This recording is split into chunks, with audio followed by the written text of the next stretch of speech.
revolutionary talk for revolutionary times. Promoting peace, liberty, and prosperity around the clock. LibertyTalk.fm.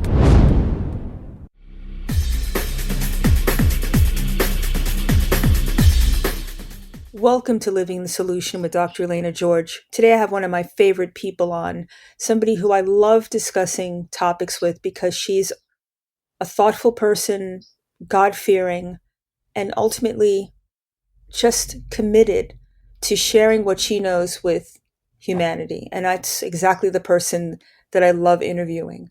So today we're going to speak with Miss Lynne Taylor. And today we're going to have a little different conversation. We talk about school a lot, but I want to talk about our healthcare system and new paradigm of delivery of healthcare. We all know about the insurance model where it's one size fits all. It is corporate driven, and it's really not about health at this point. It's about money, in my opinion, and about people being pushed into a silo of this is all you have, take it or leave it, like it or lump it. And I don't think we need to be in that situation any more than parents need to be in the situation with their kids. So we're talking with the Common Core Diva, Miss Lynne Taylor. And Lynne, I want to again welcome you back to the show because as usual, you have your ear to the ground and you know things that are, you're forward thinking. And I think to have people know what's coming and what's available is key. So thank you for joining me.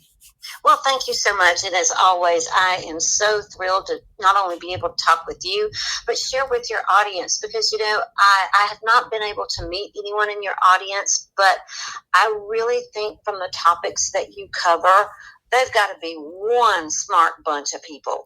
I agree with you. Smart, savvy, and just wonderful. So I want to thank my listening audience as well. So today we're going to talk about a new healthcare system.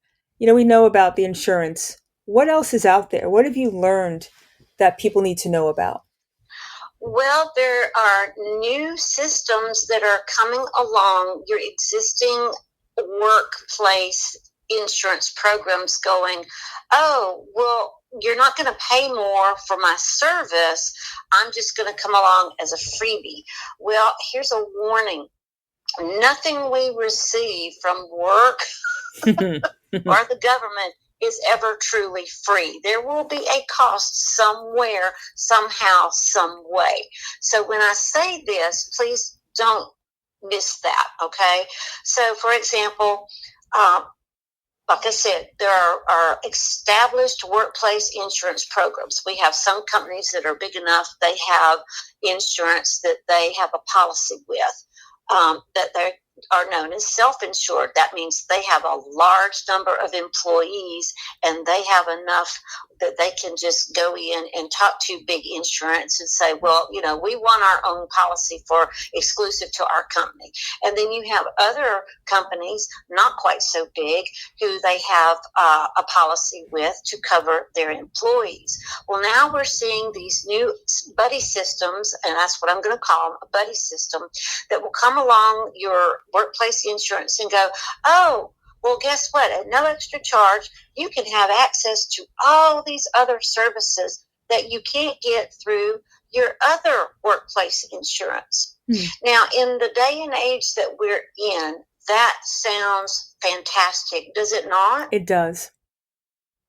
It really, truly does. I mean, when I first heard of this, I'm like, okay, but with anything that sounds too good to be true, guess what it is? Too good to be true. Right, because the way these buddy systems are working is they're coming up with this thing of, well, your regular insurance or maybe your health savings account won't cover this, but we'll cover it. And again, no extra charge. Well, no extra charge. But here's what happens. They use algorithms and AI-driven technology to determine what services will work for you, not you picking out what service works for you. Then the other caveat to this is, well, you will be paying for that service, but it won't be an inflated price. For example, there's a huge argument in the nation over the fact of, well, you have people with diabetes and insulin is off the chart. But if they go to, this other company or this other country, they can get their medications for a fraction. Right. Well, this AI-driven, algorithm-driven buddy system is going, okay, we're going to not charge you an arm and a leg for this service or this prescription. Where's the money coming from? It's coming from people who fund the buddy system. So are they insurance qualified or are they big business? You have to stop and look. So are these the money coming from the company? Is it coming from some sort of pathway that's allied with insurance? Who's paying? Who's funding this? From what I understand, and again, I don't know everything about this kind of buddy system, okay, because it's still so new that not a lot of people understand it, even the people who are offering it, which should give you a warning. If the people who are offering this don't even really understand how the system is working so that they can explain it to you and it makes sense, that would be something I would go, wait a minute, do I really want to get involved with this? Mm-hmm. And is it like you talked about the employer funding, Mm-hmm. and that's something called an ERISA plan for those people who don't know. And Okay. the employer will contract with an insurance company, pay the insurance company to be the administrator, and then the insurance company doles out the money to the doctor, the hospital, or whatever. But that pathway is different than the typical insurance model. Let's say they cover you to have an appendectomy or a tonsillectomy, for example. Okay. If the insurer is working with the employer, they can have carve-outs. So they can have black holes where you're not covered for a typical procedure or CT, or worse yet, you, as a provider, I should say, a physician, you'll get a pre-certification, and then they'll tell you it's great, you're covered, and then you do the procedure and they deny it. But you have no recourse if they deny it. You cannot go to the Department of Labor. You cannot go to the insurance commissioner. This is a separate private entity that you've inadvertently stepped into. So they can just deny it and you're hosed. They'll never pay you. And that goes on a lot. So I don't know if this system is similar to that, where they tell you they're going to cover it. Or better yet, they don't cover it at all, even though maybe it's a chemo treatment. Well, here's the thing. You just said it was a black hole. From what I understand, these buddy systems are supposed to be the solution for the black hole. I see. So that if your regular insurance doesn't cover that CT scan, then this buddy system will. And again, who wouldn't want that? Because, healthcare costs are horrible. We know the healthcare system is broken, but is this a real solution? It's too soon to tell, but why are we so already depending on AI to generate what works for us? I agree. So my question is, AI is driven by data. So how much information, as the person who's covered, quote unquote, how much information of themselves do they have to give up in order for this algorithm to work? I don't know, because it buddies up to their existing policy. Maybe that information is instantaneously farmed out without the person knowing, which would cause concern as well. Yeah. Well, I can tell you, it does. Whatever you put in the electronic medical record can be accessed by the insurance company, by the government, especially if you have a policy like the Affordable Care Act, where the government sifts through all of that. And I should say every alphabet agency, quite frankly, sifts through that. So it's not private. Whatever that doctor puts in the EMR, the electronic medical record, is potentially shared. Right. And the thing about these buddy systems is they are funded by public-private partnerships. So again, here we go. Government partnering with private corporations and big business. And is that really who we want in charge of our health care? No. In my opinion, that should be between the doctor and the patient. That's long gone unless you have a self-pay setup where it's Well, cash based on what you do with the patient. right, but look at how successful the public-private partnership has been in healthcare thus far. I mean, what could possibly go right or wrong? Well, you're right. Nothing really goes right in that system, especially when you need it. It's great when Right. you're paying in your premiums and you don't need it. But when something comes to the fan and you have to have coverage, there really is a question mark on whether or not it's going to be successful.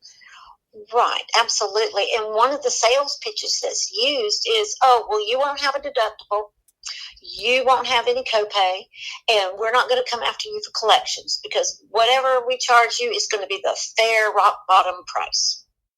Well, how do we know it's really a fair price? How do we know it's really rock bottom? And how can it possibly be a quality service if there's no copay or no deductible that's met? Because if you look at the way the healthcare system has happened, you know, we went from affordable copays of $10 to $40 a visit Mm-hmm. to now we have thousands upon thousands of dollars that there's no way on God's green earth we're going to hit in 1 year. Unless something horrible happens, you're absolutely right. Yeah. And from the standpoint of that's a one-off, right? So you're talking about whether this buddy system will pay for the service. There's a second piece to this for the person providing the service. That's not a one-to-one. So you may be paying into the system, and I would assume the doctors, the hospitals, have they signed on to be part of the network of this buddy system, or is this considered to be like a self-pay, a la carte? You know, yeah, that's a question I really do not know the answer to. And, you know, if someone is familiar with this, hopefully they will get in touch with you and say, you know, hey, I have experience with this. I totally understand what's going on and how this works. Mm-hmm. Because for me, like I said, it sounds too good to be true, especially knowing that the only type of payments they'll take are digitalized. Oh, I didn't know that. And that is supposed to be how they are cutting the costs so that there are no collections or copays or deductibles. But we're digitalizing everything, which means we're going to be putting all our information on the blockchain. Do we really want to go there? Because that will penalize you in the long run through AI going, well, sorry, you didn't have this enough, so you're denied. Yeah. Well, I mean, that's a really excellent point, and that's very subtle. So if you don't take, let's say you have an anxiety or some sort of psychological issue, and you didn't take a medication, you wanted to do it natural. You wanted to go through a separate pathway to get help. So if you don't take the medication that they expect you to have for anxiety, for example, does it make you unqualified for coverage? So it's a way to actually make sure you jump through every single hoop, every single treatment algorithm in order to be covered. And actually it locks you in. It could potentially lock you into the system where it's medication or nothing. It doesn't exist. And that's the last thing people want, because we talked about it in the past where it should be individualized. If you want to have a holistic method of treating your illness, then you should be allowed to do that. But if there's only one pathway that's considered to be the proper delivery of healthcare, the proper procedure, the proper, medication or surgery, if you don't do that, does that put you in a position where, oh, well, you don't want to do it our way, so we're not covering you? And it's just another way of capturing people who don't want to do the standard insurance model, who really want to have control over their treatment options. This has a way to actually making it even more stringent. Absolutely, it does. And, here's the thing. I can tell you, as someone who sought alternative treatment, 9 times out of 10, I ended up having to pay out of pocket because insurance would cover anything I needed for what I was going through, as long as it was chemical medicine or synthetic medicine, and I didn't want synthetic medicine. So yeah, they would have covered every single thing of it if I had chosen to do that. And there's no proof that these new buddy systems will be that lenient. I can't tell you the number of people I've talked to where they said, well, my HSA, my health savings account money is supposed to be able to cover anything that I deem medically necessary. Exactly. Whether it's a box of Band-Aids over the counter or it's a high-priced prescription that your doctor gave you, doesn't matter. But some companies with their health savings accounts limit what is available to be purchased on that HSA. And so if you don't have a pharmaceutical company that works with your HSA, you have to pay for that out of pocket. So will these buddy systems be that staying in the gap for people with unconventional needs and services? That's yet to be determined, and I think that's a crying shame, because if that could be a true stepping stone, then we might truly see something positive happen with our healthcare system. Well, from my standpoint, for a consumer-driven healthcare system is what it used to be and what it needs to be. That's how you have competition. If it's not competition, then this system is just gathering more people into it so they can manipulate and control them. And also the costs will never drop because there's no competition. If I can't shop. I can't go to a doctor or a hospital that's going to give me a cash-based price and give me alternative treatments because I can't use my own money for it. Then it's useless. Exactly. Exactly right. And you need to look at who is behind these buddy systems. Are they true healthcare workers, or are they just bankers who are bored and need something fun to do? Well, healthcare system is a cash cow.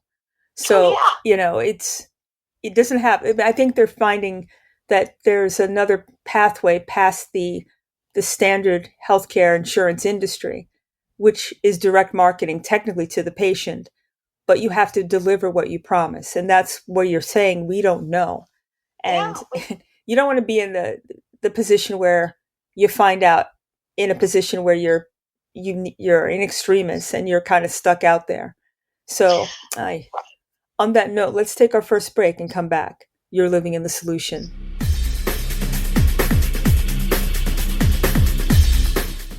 Welcome back to Living Solution. We're speaking with Miss Lynne Taylor. And these new insurance models, if it's anything like secondary pathway in healthcare, we're talking about Wall Street getting involved, just like they are in the housing market. And they're offering these products, potentially, that they're going to make money off of, but you'll never use it because somehow you can't apply it, which is a total scam. The insurance company works that way now.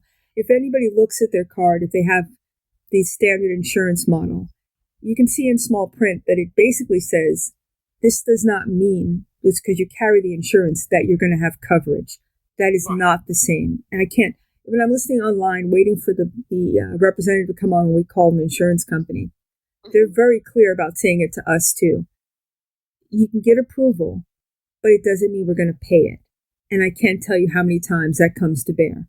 And you have to fight. And now you've got the AI part of it.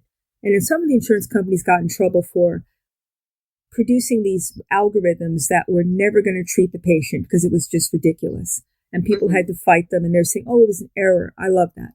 They set the parameters. All of a sudden, it's an error when it did when they wanted it to do, which is to have the patient pay the premium and never get coverage when they really need it. And there's no recourse. And when people come up in arms about it, they say they made a mistake, it's an error, or they were hacked, or whatever they're going to say to get out of the loop and the responsibility for paying. I think it's practicing medicine without a license, in my opinion. But this is a whole different thing. Yeah, it is. And, along those lines, we're seeing more and more people who, because we're using online health and we're hooked into some of these services that are available online, who's credentialing them? Are they truly licensed, or did they just go through Joe Blow's fast track, let me get a credential school and slap a degree on it so that I could go out there and charge you bukus of money to provide you with service that I'm not truly qualified for? We don't we're not given that information, and I think that is a disgrace, because you have, especially when it comes to mental health, you have so many services that now have popped up. Oh, you don't have to live in the same state as your online person. And is your online person truly a trained and professional therapist, or did they just go take the fast track? Because we're seeing this happen with education, especially where healthcare is considered.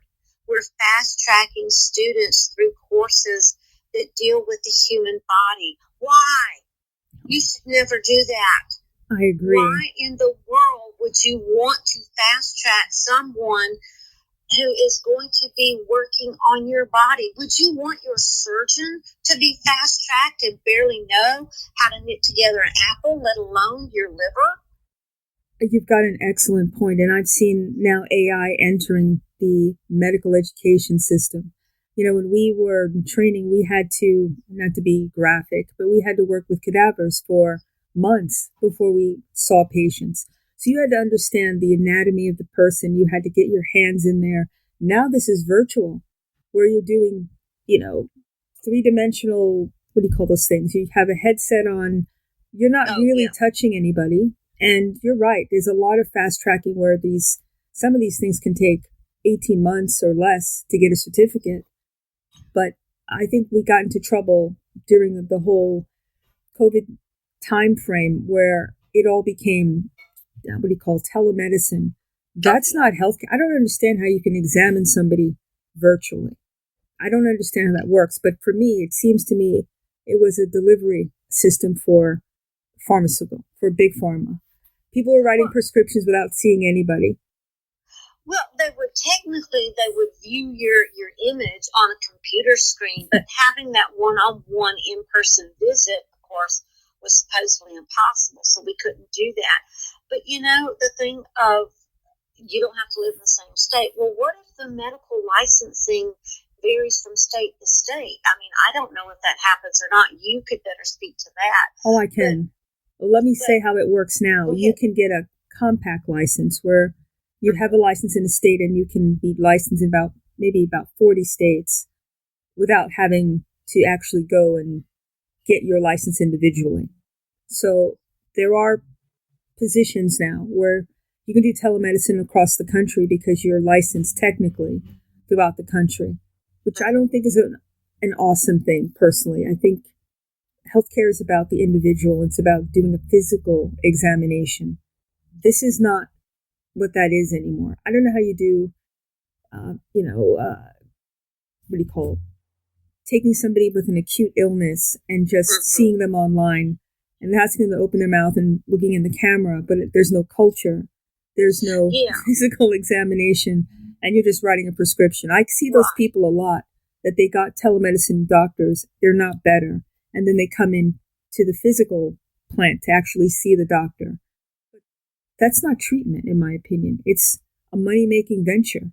So I wonder, it makes me think, Lynne, our healthcare system is extremely expensive, but there's so many layers where people are spending money, but they're not better. And would we be better served if people just went to the doctor, got examined, got the proper diagnosis, and got well within 10 days, as opposed to a month of this or 6 weeks? They're still not better, but they've been spending money right along, but they're not getting what they pay for. And people need to take into consideration that's a reason one reason the healthcare costs are not coming down. Well, exactly right. I know one of the things that supposedly helped drive it up was malpractice. Mm-hmm. But, I don't know if that's still even practiced or not. But, it did help some of our costs rise. Was it an across-the-board excuse? I think it was used as one. I really do, because it was a justification that was needed. Oh, well, this no longer costs you $5. Now it costs you $5,000 because Dr. So-and-so had to raise his insurance.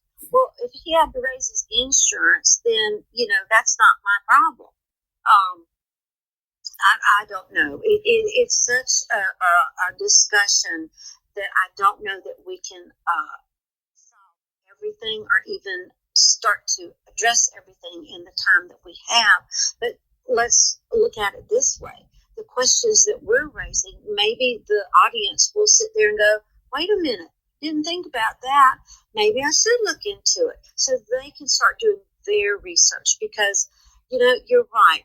As far as the telehealth thing goes, open wide and look at the camera. Well, depending on what kind of camera you have, how true is that image?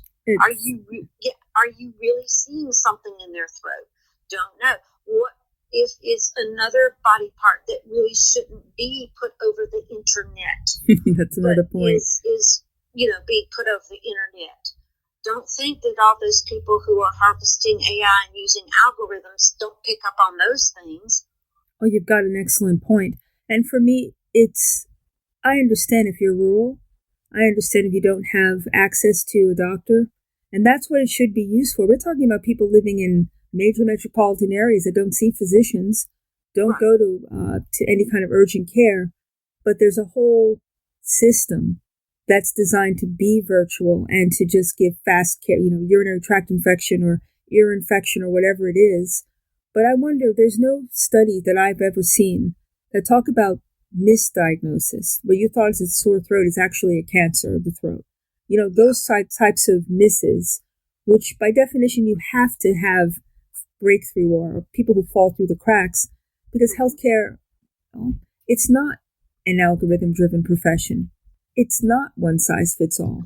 You have to think outside the box a lot of the times, and you have to actually see somebody, not just convenience. But again, are we living in a system where everybody just wants convenience, right? If it's AI, it must be better. If it's digital, then, we've been, I think, marketed to that it's better than humans, that these things can make diagnoses better. Yeah, because they can't possibly misdiagnose you. No. You know what? Misdiagnosis is nothing new. I can tell you, it was probably 2000. I was living in Raleigh, North Carolina, and I got sick, and I went to a doctor, and I ended up getting misdiagnosed, and I kept getting worse and worse and worse, and come to find out, I had pneumonia, but he passed it off as something else. Well, when it finally hit the fan, I ended up staying in bed for 6 months because one doctor misdiagnosed me, and my treatment literally laid me on my back because I was so sick but didn't know it. Now, that was horrible. Mm-hmm. Absolutely horrible. That's one example, but that was back in 2000. We are way past that. And we're still seeing people get misdiagnosed with UTIs, and then they're getting thrown on antibiotics. Well, you don't need to mess around with something that's a UTI, because if UTIs get misdiagnosed or mistreated, it leads to more infections of other organs, and it can lead to death if it is not properly treated in a certain amount of time. Absolutely, you're right. I mean, kidney failure, organ failure, it's not a joke. And, for the average illness, most of them are viral, that's true. Right. Most of them go away by themselves. But then again, how much, let's say it's a typical cold that gets treated with all these meds that you may not need. So again, you may be paying more for a diagnosis than you need to. That's the flip side of the misdiagnosis, that you're on the hook for all sorts of high cost medications that you didn't need. I mean, it's just, there's no thought involved. It's like the person is a cost center, and that's how they're considered. And I'm a big fan of take your time, get your history, get to know the patient, and then do the physical examination. So if a doctor is in there seeing 6 patients an hour, because it's like a mill on these telemedicine calls. Okay. It's about volume. They got to get you in and get you out. What is that for that one person that didn't need it or was misdiagnosed? What's the cost to that person, to that family? We don't know. There's no studies that are telling us this, but it's getting bigger and it's getting more the standard, the norm. And I don't think that's a good place to be, not for someone's health. Well, here's the thing. It's not just a financial cost. It's a physical cost. Absolutely. And if you look at the countries with healthcare systems where you have a bona fide issue that needs attention now, and you're put on a waiting list, and you're going to hope and pray that you make it through to when that your number comes up, you can go get whatever service it is, or treatment, or surgery. Mm-hmm. We're talking about putting people back in eras that are not good. No. And where does the buck stop? So let's take our second break, because I want to delve into the real cost. We just touched the surface of what happens when it really affects you in a way that you don't recover quickly. So let's take our second break. You're living in the solution. Welcome back to Living the Solution. We're speaking with Miss Lynne Taylor. And Lynne, how can people reach you to see podcasts that you've been interviewed on and to view your work? Because you've done yeoman's work on so many topics, and I know that your website's a wealth of information. Oh, well, thank you. That means so much coming from you. But you guys can find me on commoncorediva.com. That's www.commoncorediva.com. You can also find me on Twitter X at Common Core Diva. You can find me on Facebook, Common Core Diva 2023. I did have to update my Facebook page because somebody somewhere didn't like what I was posting, so they took my page down, and I said, nope, I'm putting it right back up. I love that. You're not going to be, no one's going to take you down for the count. You're going to find a way around and through. I will find a way, my dear. I love that. Mouth. That's God-given, so you need to just put it out there.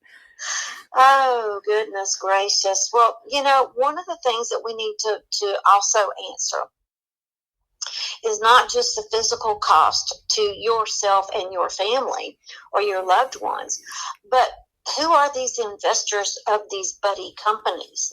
Are they venture capitalists? And do you know what a venture capitalist is and what they do? They basically take their money and they throw it in behind somebody somewhere doing something and hope they make money. And they're going to do anything they can to make that money because it's all about their bottom line. So you really need to, when you find a buddy system that has said, oh, hey, we're here to go along your workplace insurance, you need to look. And if they're not willing to publicly disclose those people, those venture capitalist companies, you really need to start wondering, should I even use this? Because if they won't publicly disclose their investors, what else are they not telling you? I think that's a great question to ask. And if their motivation is money, then it's not aligned with healthcare, because you should not be a cost center. If you need to have something that's natural in terms of treatment or an alternative treatment, and because it's not going to make their bottom line successful, they're going to deny you, then there's no reason to do that. And one of the things that people need to understand is if they are a satellite, an alignment with the insurance market, then you're still in the same position where they make money by you paying a premium and never using it. That's what people don't really think about. They don't care. You see these commercials like people dancing and they love you and they're here for you. They're not. They're here to make money and to deny you care. The whole capitation model, what do you call Kaiser version of the model, where they make money if you don't come in, or they make money by giving you the cheapest healthcare so they can pocket the rest. That's not in alignment with health. It may cost more for something, but you'll get better and you'll be out of the system. That's not how it works. Or they'll manage you instead of doing something definitive because it's more money in the back end. You don't want that system. So an alternate pathway is to deal with people who are cash based. And there are, religious organizations with Christian sharing ministries. They have companies that are not aligned with any religion, but people join in as a group themselves. So the patients pay into a pot, and as a group, they get to decide what gets covered. That's a different model, and that's based in cash. So one of the things that the system is bad about is paying the people who are doing the work. This is money going to administration, to the CEOs, to everybody but the delivery of the healthcare person. That's where this, to me, needs to change. It has to be a direct relationship with the doctor, the nurse, the person delivering the care itself. And they need to be compensated, not be aced out to they're delivering the service, but they're being, how can I put it? Their value is being diminished. Like they're just there just so they can say they have a coverage, but in actuality, they're being screwed over. Right, but we see our government do that to us on different levels. I just was watching a documentary today. It's about a tragedy that happened over in the United Kingdom back in 2017, and this entire apartment building went up in flames, and 72 people died of all ages, and over almost 100 were injured because the government wanted to cut corners. But my point is the same, is when they start putting the profit over the people, which they did in this case, and they're doing with us in healthcare, that changes the narrative from what medicine and healthcare was supposed to do, which was do no harm, into, well, we just don't give a rat's bottom. What's wrong with you? We're going to go in and we're going to get our share, and the heck with you. That's a good point. I mean, there's no recourse. That's where it gets to be extremely maddening, especially for the doctor or the nurse who's providing the care, and they know what needs to get done, but they have to go through various tiers of denials and resubmissions, and every time you resubmit for an appeal, it's another 30 to 45 days. That's the patient not getting care in that interim while you're running up the chain so they can ultimately deny you. And that's where those ERISA plans become extremely toxic, because when they say no, you can't go to anybody to work around them. It's a no, a hard no. And oh my goodness, it's awful. Well, I wish there was as much enthusiasm in the healthcare system to correct these problems as there was when we saw the Oxycontin nightmare happen, because you had healthcare providers going in and creating fake patients just to write prescriptions so that they could dole it out to those patients who they had gotten addicted. Or they were feeding their own habits. If we had that much fervor over correcting what's wrong as we do into continuing to excuse my French, bastardize the healthcare system, we'd be a heck of a lot better off. I agree. And I think we'd have a lot more money as a patient in their pocket as opposed to what they're doing now. So we have people paying thousands per month in premiums and not getting their money's worth. Or the cost shifting that happened, where you were right. Initially, it was $5 copay, $10 copay, no problem for the patient. Now the cost is shifted, so their out-of-pocket can be, I had a patient with $10,000 deductible. That means they're paying a premium and they have to pay for every single dollar until they reach $10,000, and then the insurance kicks in. Why are you covering? Why are you paying for that? It's not healthcare. You're just giving money to the insurance company. Isn't. No. And the thing that gets me is, insurance will come in and they'll start paying a portion. And then when you reach this level, well, they'll pay a little more. Right. And oh my goodness, if you get to this level, well, ding, ding, ding, you're a winner because they're going to cover 100%. But look at what you have to go through a lot, physically and financially to get to that point. It's true. And it's not a lottery system, but that's what they're treating it as. In a lottery, you may win some money with that. This, you're not winning at all, from a standpoint of putting money in, expecting to get coverage. That's a promise, right? You sign a contract with them. I think they breach it when they decide they're not going to cover this medication because it's not on their formulary, or you have to go to this pharmacy because they're in bed and getting a kickback from it. There's so much graft in the system, and there's no legal they don't have any legal ramification. When they deny the care and they're saying it's an experimental, when let's say for ENT, we have a body. Everybody does. The internal medicine doctors have one. They have a standard of care that the various specialties say, if you have a sinus infection, you treat with this many rounds of antibiotics before you get a CT scan, for example.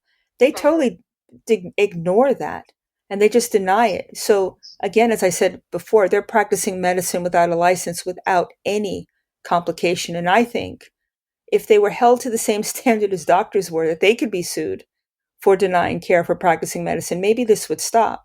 But I think there's so much money and there's so much glide handling, backslapping that goes on. The only thing that people have in their pocket now is to be a consumer. Go out of that system.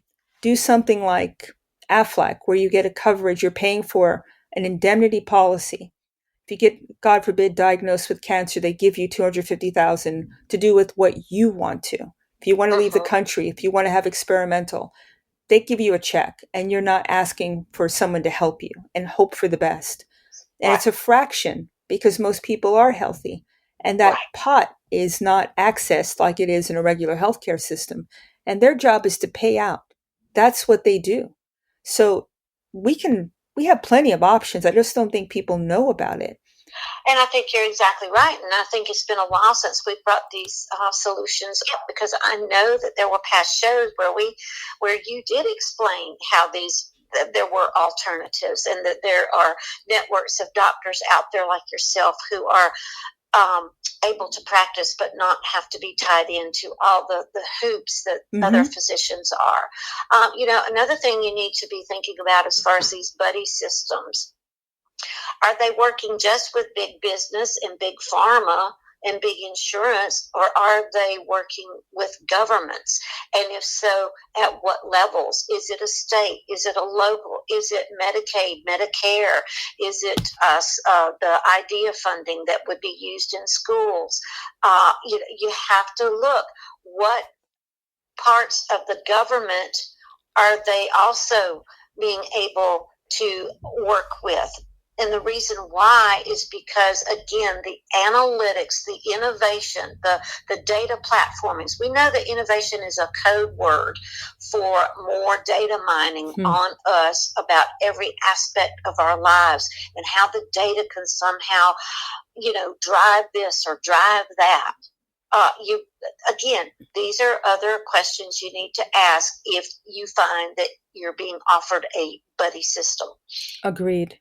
And sometimes it's, handling your business yourself may be the option, especially if you're young and healthy, where you save your money, get one of these indemnity policies and actually have your own medical pot that you can draw from, and then become a consumer, where you go to people like American Association of American Physicians and Surgeons, where they have a whole list of doctors across the country who will self-pay, or will make a deal with you through a primary care group that you pay once a month, but you're covered for everything. And for families, like maybe $150 a month, but you can go in and get your CT, if you have a cold, or if you have a flu, or if you have a pneumonia, they're going to be able to treat you without I have to get approval from somebody.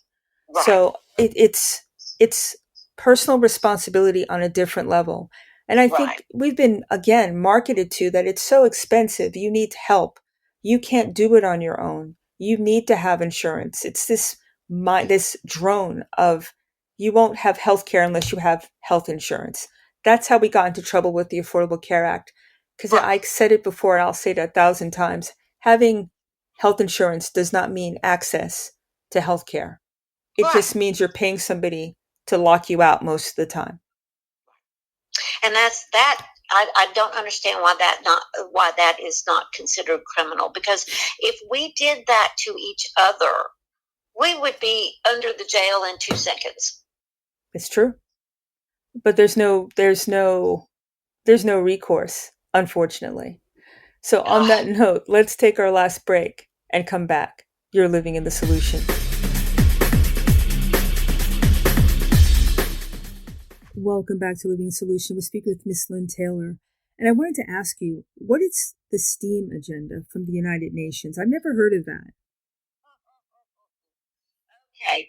STEAM, which stands for Science, Technology, Engineering, the Arts, and Math, is a cousin to the STEM, which is Science, Technology, Engineering, and Math. There's also one that the Catholics started, which is called STREAM, which stands for Science, Technology, Reading, Writing.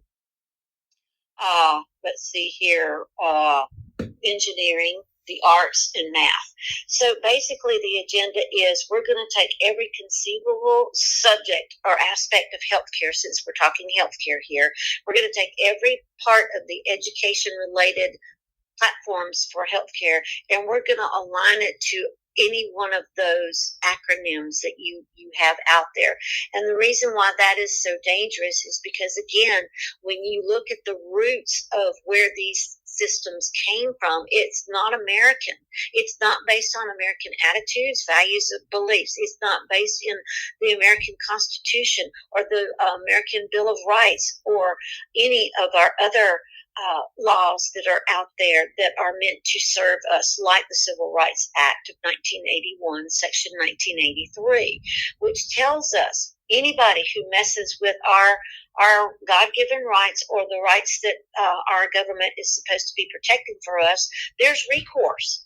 There is absolute recourse. And, the beauty of that particular section goes into there's no age limit. There's no limit on which entity could be held accountable, but it gives recourse.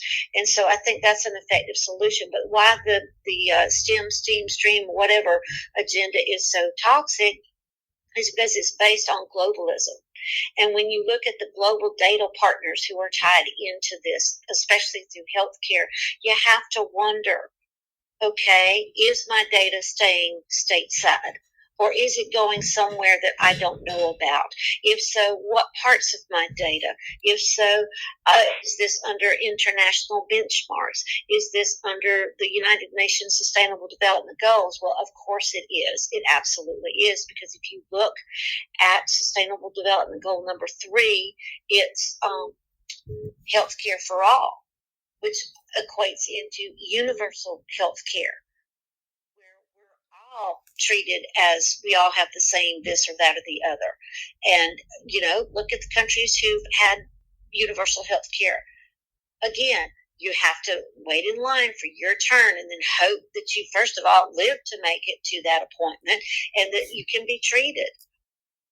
So it's not a good situation whatsoever.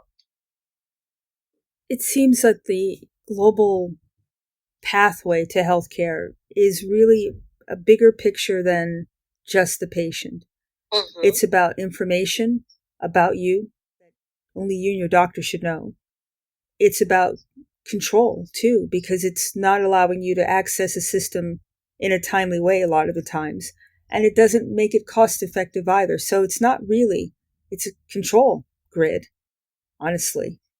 Yeah, it absolutely is. And if you look at some of these buddy systems, look at their charitable arms. What are they supporting? Are they supporting something that you really want to see supported? Because I'm going to tell you what, if you look at some of the big businesses and their philanthropic forays into culture, it might be something that you think is the neatest thing since sliced bread, or it might be something that totally is opposed to your personal value system. Mm-hmm. But hey, your money's going to it. And if your money's not going to it, the people you work for who have employed this buddy system, they're supporting it. So you have to do more than just look at the shiny postcard that you get in the mail going, oh, here you go. You have to really read between the lines, do your due diligence, look at who funds them, what governments they work with, what charities do they support. Is this something you're okay with? If not, get out of it. Don't use it. As with everything, right? I mean, there's a bigger picture here, always. And the agenda, for me, it doesn't work. It doesn't work in the interest of the individual and of the person. It's about supporting, constantly feeding, and perpetuating this model and making it, I think, at some point, the only game in town. Right. Well, collectivism's the name of the game, my dear. Well, as long as we still have our voices and we're individuals, we can thwart that system. Withdraw your consent. Right. We absolutely can, and we absolutely should. And if we're not doing that, and you hear this and you get that little buzz in your heart going, you know what, I don't want to live like this, then you don't have to. Come hang out with us. Exactly, don't. And I wanted to revisit what you said at the beginning of the show about the digital aspect of this, because I wanted to clarify for me. You're saying that potentially whatever information you give can become part of the blockchain. Is that what you mentioned initially? Yes, absolutely it will. Because if you look at what is going into that from all the data mining, remember, from an education aspect, from a healthcare aspect, it goes into not just algorithms, it goes into biometrics, which has to do with heart rates and breathing rates and eye twitches and finger, whatever. Mm-hmm. But biometrics goes way beyond all that kind of stuff into information that is just literally off the charts. I think the last count I knew about the data points that were harvested on our children in education was over 4,000. So I can only imagine what healthcare is. That's pretty frightening, actually. Yeah. So you ending up becoming, from a biometric standpoint, you are in their system, and you're not an individual. It's not like you go into some data harvesting and it's white. Yeah. You don't know who it is. You know exactly who it is, what their healthcare choices are, etc. Well, it continues to turn you into a commodity to be bought and sold and traded and controlled, and that's what this is about. People need to really take a step back. Convenience is not the end-all, be-all, and choices that you make, they sound really, they've done a wonderful marketing job between the wearables, and you want to check your heart rate and your blood pressure and all these things that are actually online. I actually got rid of one of my, an app on the Apple Watch, because you actually had to, or confirm, or I should say, in order to use it, you had to sign in such a way and say that they could use your data any way they wanted in order to use the watch. That was the wake-up call for me. I'm like, I don't need the watch like that. I'm just getting rid of it. Oh, well, a good marketing ploy for Mother's Day and Father's Day was the Aura ring. Yeah. Because after all, you could have your breathing at night measured, and you could have your heart rate measured, and this and that and the other. And if you look at the changes, if you have someone who sleeps with sleep apnea, look at the changes that have happened to the sleep apnea machines, because they've gone from machines that didn't harvest data while you slept to that's all they do. And I'm sitting there going, okay, well, I don't use one, I don't need one, but if they can control what information is harvested, what else can they control? It's true. And they know when you're not wearing it, and then they alert the doctor. Yeah. This is precision medicine, the ground floor precision medicine. And it's about control of everything and knowing when you're not being compliant. That's not the position that any patient should want to be in. And if they start talking about inserting things in your body to data harvest, no, you should run the other way. I agree. Oh my gosh. So we've reached so many topics, but I hope makes people think that just because it's out there doesn't mean it's for you. So on that note, well, it may not, but don't just accept someone else's word for it. No way. Totally agree with that. Now, unfortunately, we've come to the end of the show, but I want to make sure people know how to reach you. Okay, if you're interested in any of the research that I do, commoncorediva.com is my blog. I do have several tabs there. One is a donate button. So if you wish to financially bless any of the work that I do, which is, as Dr. Elena said, a yeoman's job, you have that opportunity. Also, you can find me on Twitter, X, whatever you want to call it, at Common Core Diva. I'm on Facebook too, Common Core Diva 2023. If you wish to schedule me to come speak to your group, or maybe you hear this and, oh, well, I know somebody who's got a radio show or whatever, info@commoncorediva.com is my email. Lynne, thank you so much for joining me today. It's always a pleasure. Well, thank you so much. I tell you what, it's always so much fun. And, the time just goes so quickly when we talk. I know, but it's like I feel like I'm suspended in time in a good way. So I look forward to our next visit. Okay, dear. Thank you so much. Thank you, Lynne. And thank you, everybody, for living in the solution.